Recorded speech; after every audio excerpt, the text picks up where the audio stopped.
Excuse my voice here, guys, but we all know that one of the best feelings ever is when you've been waiting on a package and you come home from a long day, school, work, you've just been out running around, whatever it is, and you go out to the mailbox and it's finally there. Well, you know what's even a better feeling than that? When you go out there and there's a package that you weren't even expecting. So I just got something in the mail from my buddy Brian over at Business&Fitness. And if you're new to the channel, Brian and I are very good friends. He was the first big YouTube channel to ever shout me out, and he's really supported me in anything I've tried to do here. So I always appreciate just, the minor things that he does for me. Sends me a text, gives me encouragement, anything like that. So to actually send me something in the mail is a pretty big deal to me. So I ordered a shirt from him a few weeks ago, and it already came in. You probably saw it in my last deadlift video, and I loved it, nothing wrong. But then I got this package in the mail today, and I was like, whoa, what happened? Maybe he sent another one by mistake.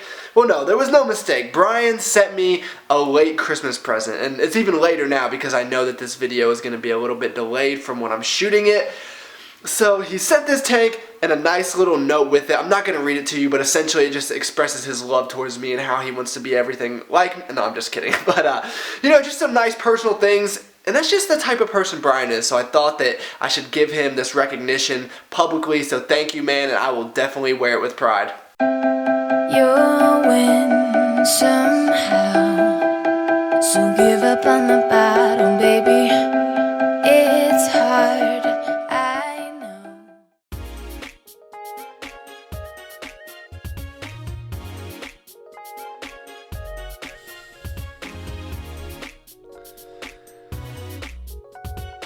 Hey, what is up, guys? You are seeing my second bench / upper body day of this program. If you would have seen the first bench day, you would know that it was more geared towards speed and explosive strength. Well, this is going to be more of a power day, and I find that benching twice a week is kind of the sweet spot. Twice to maybe 3 times, not a full-blown third bench session, but that's just what has worked for me. And I'm going to be able to add a little bit more weight to the bar, very literally, a very little bit of weight, because you guys know I do not bench a whole heck of a lot. And I'm only going to be using 225 pounds for my working set. One of the reasons I'm only going to be using this much weight is because this is still week 1 that you're seeing, even though I'm probably in week 2 or week 3 as you're watching this, but you know what I'm saying. And when I build programs, I try not to just go all in on week 1 and week 2. I try to start at about 75 to 80% of my 1 rep max. That way it gives me more room to build out some progression. So if I start week 1 at 90% of my 1 rep max, there's not a whole lot of room to grow from there, so that is kind of the approach that I take. And when I do use, a lighter weight like this, I'm able to focus on things like technique, which is what I was mainly focused on today. So I'm still trying to improve on leg drive. And I know that my leg drive is not where it needs to be when I watch clips back and I see my knee shaking all over the place. And one of the reasons that happens is because I'm not digging my heels into the ground. So what I was focused on was digging my heels into the ground and pressing my knees out. And I noticed when I did that, I got a lot better leg drive and my knee stopped shaking as a result of that. So that might be something you guys can utilize in your training. I think a lot of us oftentimes forget how important the lower body is on the bench press, because we think of it as a chest and shoulder movement, which it is, but legs can have a huge impact on your overall total. If you're into powerlifting, if you're into bodybuilding, I'm not exactly sure how that works. If you guys just want to isolate the chest, I don't know. But remember, I'm far from an expert in either of those, and I'm not trying to sound like I am. I'm just telling you guys what has helped me, so hopefully you guys can utilize it some way or somehow if you are in fact having the same problems. So I did some close grip bench press as you saw, and then I moved on to the OHP, which I have added weight from the last phase of my program, which I'm happy about. So I was using 135 pounds back in the day, got a little bit weaker from it from not doing it for a while, and I'm trying to work my way back up to 135 for sets of 8. So those were just 35 pounds on each side, if you guys couldn't tell.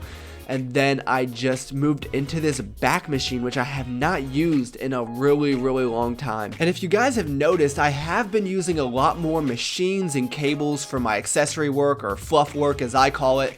Just for a little bit of a mental break, I figured I would switch it up because this stuff isn't that important to me. I'm only worried about the squat, bench, and deadlift, so I don't really have a preference over a cable curl versus a dumbbell curl.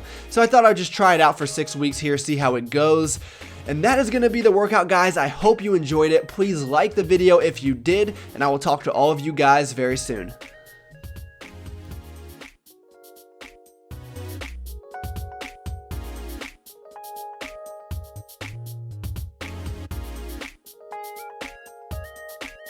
Alright guys, I'm already messing stuff up in the kitchen, so I wanted to make a meatball for the spaghetti that I'm going to show you guys. Well, I got this recipe. I'm like, how hard could this be? I've never made one, but I mean, you just throw stuff in a bowl, mix it together, it makes a ball. I didn't want little meatballs, I wanted one big meatball that you get at restaurants, you know. So I just started throwing it in the bowl and mixing it together, and it was very runny, and I was like, I don't think this is going to hold form. And I was correct about that. It's in the oven, and it's very flat, so it does not look like a meatball whatsoever. I'm going to see if I can salvage it. I need to just follow the instructions, but I will learn one day. And I know I said I'm going to make spaghetti, and that probably seems, you know, pretty plain to you guys. You put noodles in the hot water, it boils, you're done. What more can you say about it? But I'm going to show you guys a little cooler way to make spaghetti. And spaghetti is pretty good no matter how you make it, but this will make it even better than the traditional way. And what we're going to do is make like a 3-cheese spaghetti. So I know I already said cheese, you guys know what's coming. We do have some ricotta and some Parmesan, and then we just got some of this. It's actually Mexican cheese on an Italian dish. I do not discriminate. Hold on. This oven is going off. So, shut up. Shut up. There we go. Alright, so we're going to do that, and then we're also going to throw some vegetables in here because we're going to make it a really healthy dish here. So we're going to put all these mushrooms in there, probably some broccoli as well, just to add some volume to all of this. And we are going to throw in some bacon, Canadian bacon as well as traditional bacon. So all in all, this should be a pretty loaded dinner. I got the pasta in this mixing bowl over here. We're just going to add these vegetables, mix it up, and then we will start adding some of the cheeses. This meatball, as you can see, doesn't look good, guys. It just does not look good. Alright, I don't know if you guys can tell how big this bowl is, but we got a bunch of food here. So what I'm going to do first is, of course, add my favorite ingredient in the entire world. We're going to add just the rest of this container here. So not that much, unfortunately. I need to re-up. Then I'm going to add some onions in here. I'm going to add a little bit of minced garlic. We're going to add some of this shredded cheese. We could just make it rain on here.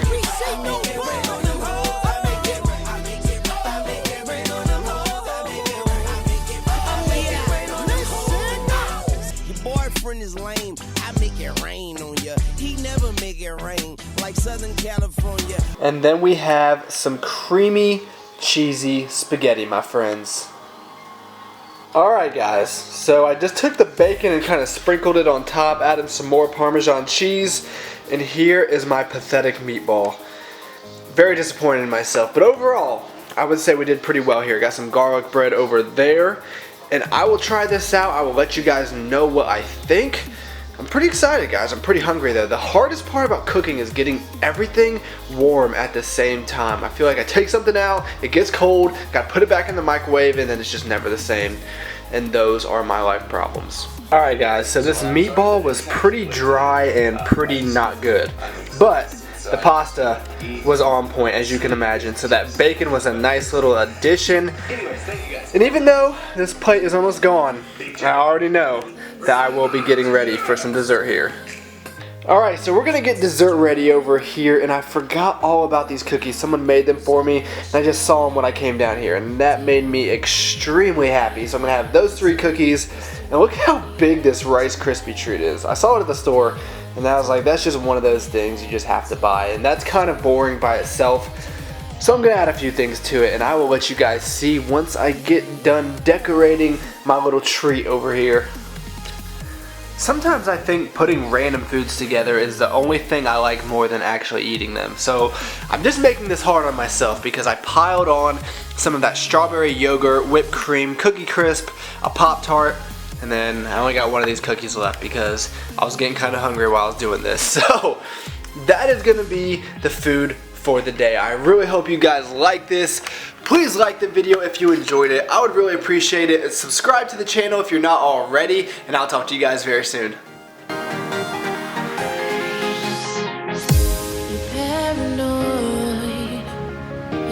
this love that you never started. You once destroyed a broken heart that was already shattered.